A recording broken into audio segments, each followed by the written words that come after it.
धौलपुर जिले के दौरे पर पहुंचे कांग्रेस के राष्ट्रीय महासचिव सचिन पायलट ने बीजेपी पर जुबानी हमला बोला है। संवैधानिक संस्थाओं को कमजोर करने का आरोप लगाते हुए राम मंदिर मसले को सुलझाने का श्रेय सुप्रीम कोर्ट को दिया। इसके अलावा उन्होंने प्रधानमंत्री नरेंद्र मोदी के अब की बार 400 पार के नारे पर भी कटाक्ष किया है।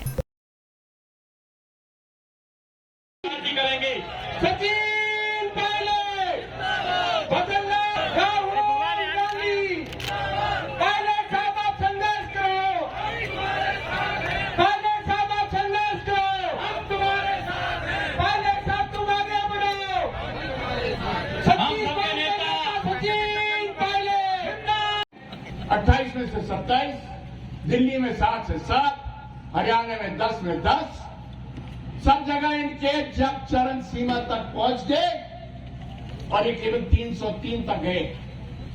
अब इन पास गुंजाइश का है आगे बढ़ने के लिए।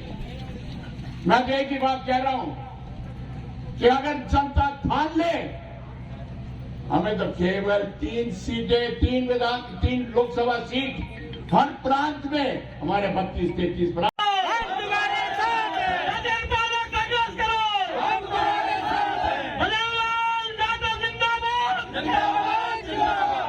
आदरणीय सचिन पायलट का स्वागत, नंदन अभिनंदन। सचिन पायलट जिंदाबाद, जिंदाबाद, जिंदाबाद, जिंदाबाद, जिंदाबाद, जिंदाबाद, जिंदाबाद। इस धौलपुर की पावन धरा पर माननीय सचिन पायलट जी विशेष लगाव धौलपुर की जनता से, विशेष लगाव आदरणीय राजेश पायलट जी का धौलपुर की जनता से। महानायक जननायक हमारे बीच सचिन पायलट आ चुके हैं और हम संबोधित करेंगे। जोरदार तालियों से स्वागत करें। भारत माता की, सचिन पायलट जिंदाबाद, जिंदाबाद। को मौका दिया अनिता जाटव जी, गोली चलने में चल गई हो क्या है? बहुत बहुत सत श्री अकाल आपको दलजीत जी, हमारे विधायक धौलपुर जिले से रोहित बोरा साहब, अमर सिंह जाटव जी पूर्व विधायक, हमारे हरिद्वार से जो विधायक आज हमारे बीच में हैं, रवि बहादुर साहब, जिलाध्यक्ष जी, हमारे माखन जी, रक्षीलाल जी, कमल इंसाना जी, ब्लॉक अध्यक्ष जी, पूर्व प्रधानगण, सभी मंच पर जो हमारे नेता उपस्थित हैं।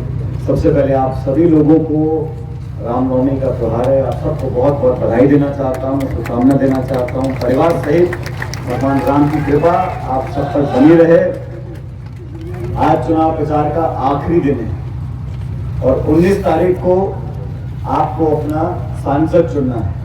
सांसद के माध्यम से देश में सरकार बनेगी। हम लोग भारत में विधायक और सांसद चुनते हैं, पार्टी को चुनते हैं और उसके बाद सरकार का निर्माण होता है।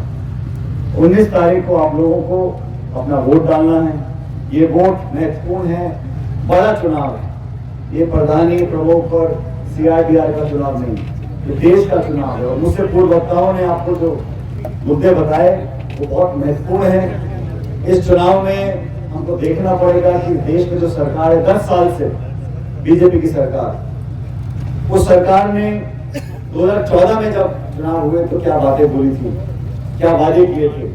और इन 10 सालों में जनता मतदाता का अधिकार है, जिम्मेदारी है कि आप रिपोर्ट का मांगो। ये 10 साल में आपने क्या कहा और क्या किया। महंगाई कम करने की बात करी, किसान की आमदनी दुगनी करने की बात करी, काला धन समाप्त करने की बात करी, भ्रष्टाचार समाप्त करने की बात करी। ये सब 10 साल पहले की बात है। और अभी बीजेपी क्या बोल रही है? अमृत काल चल रहा है, 2047 तक हम देश को विकसित कर देंगे। वो 24, 26, 30, 35, 2047 सीधे, ताकि वो पूछे ही नहीं तो तुमने 10 साल में क्या किया। 2 बार सरकार बनाई, पूरे बहुमत की सरकार बनी देश में, और बहुत लंबे समय के बाद बिना गठबंधन की पूर्ण बहुमत की सरकार बनी और सरकार भी जनता ने बनाई। उस जनादेश को हमने स्वीकार किया। राजस्थान में 2 बार चुनाव हुए, दोनों बार हम एक भी सीट नहीं जीत पाए। हमने जनता के आदेश को स्वीकार किया। लेकिन जो सरकार बनी है उसने 10 सालों में प्रदेश के लिए क्या किया? तो सांसद चुनकर गए 25 के 25 राजस्थान से, उन्होंने प्रदेश के लिए क्या किया? अभी विधानसभा के चुनाव हुए, हम सरकार नहीं बना पाए। उस बात का दुख हमें हर बार राजस्थान में सरकार बनती है और फिर हम हार जाते हैं। 30 साल हो गए, चुनाव जीतो, सरकार बने, फिर हम 5 साल बाद हार जाते हैं। और ऐसा नहीं है कि कांग्रेस की सरकारें बाकी राज्यों में दोबारा बनती नहीं। दिल्ली में शिवाजी मुख्यमंत्री थी तो लगातार 3 बार कांग्रेस सरकार बनी। असम के मुख्यमंत्री गोगोई साहब थे, लगातार 15 साल तक मुख्यमंत्री रहे। राजशेखर रेड्डी आंध्र प्रदेश के मुख्यमंत्री थे, लगातार 2 बार जीते। हुड्डा साहब हरियाणा में 2 बार जीते। तो ऐसा नहीं है कि कांग्रेस सरकार दोबारा नहीं बन पाती, लेकिन बदकिस्मती से राजस्थान में हम लोग सरकार दोबारा रिपीट नहीं कर पाते। बहुत कोशिश हम लोगों ने करी और मैं आप लोगों का धन्यवाद देना चाहता हूं। वोट प्रतिशत का वो 1 या 2% ज्यादा नहीं था। हम पहले हारते थे तो कभी 20, 21, कभी 50, 55, इस बार हम 70, 71 विधायक जीत कर गए, लेकिन सरकार नहीं बना पाए। ये एक और मौका हमको मिला है अपनी भूल सुधारने का, और पूरे देश में, पूरी दुनिया देखना चाहती है कि वो दल, वो पार्टी, वो सरकार जो संवैधानिक संस्थाओं को नीतिगत तरीके से उनकी जड़ों को कमजोर करने का काम कर रही है। साथियों, आप सब देख रहे हो देश में जो बड़े बड़े निर्णय हो रहे हैं वो सुप्रीम कोर्ट कर रहा है। आज राम मंदिर का निर्माण हुआ देश में, सुप्रीम कोर्ट के आदेश से हुआ। कोई नेता, कोई दल, कोई पार्टी, कोई सरकार कहने की बात है, लेकिन इस देश का सबसे बड़ा जो न्यायालय है, सर्वोच्च न्यायालय, उसने ये निर्णय लिया कि राम मंदिर का निर्माण होना चाहिए। और सब पक्षों की बात सुनने के बाद सब पक्षों ने अपनी दलील रखी। अंत में जो निर्णय कोर्ट का, सुप्रीम कोर्ट का था, हम सबने स्वीकार किया। शांतिपूर्वक तरीके से भव्य मंदिर का निर्माण हो गया। ये बात मैं इसलिए बोल रहा हूं कि सुप्रीम कोर्ट का जो जज होता है, वहां का जो निर्णय आता है वो सारे देश को स्वीकार होता है। क्यों होता है? सुप्रीम कोर्ट का निर्णय स्वीकार क्यों होता है?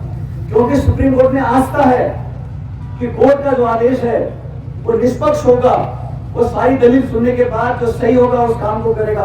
सुप्रीम कोर्ट का जज भी इंसान है, वो आसमान से नहीं आया, लेकिन उसके निर्णय को हम मानते क्यों है?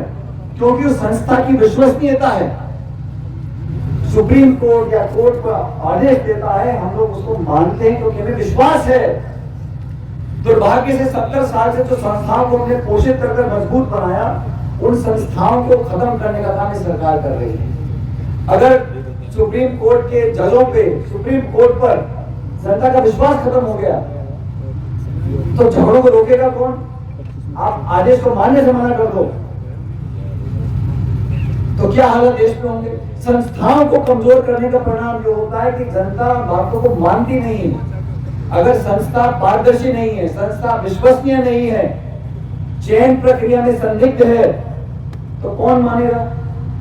निर्वाचन आयोग है, कोर्ट कचहरी है, ये संस्थाएं हम लोगों ने बनाई। अलग अलग सरकारें रही, गैर कांग्रेस सरकार भी रही, लेकिन किसी सरकार ने 10 सालों तक संस्थाओं को कमजोर करने का काम नहीं किया।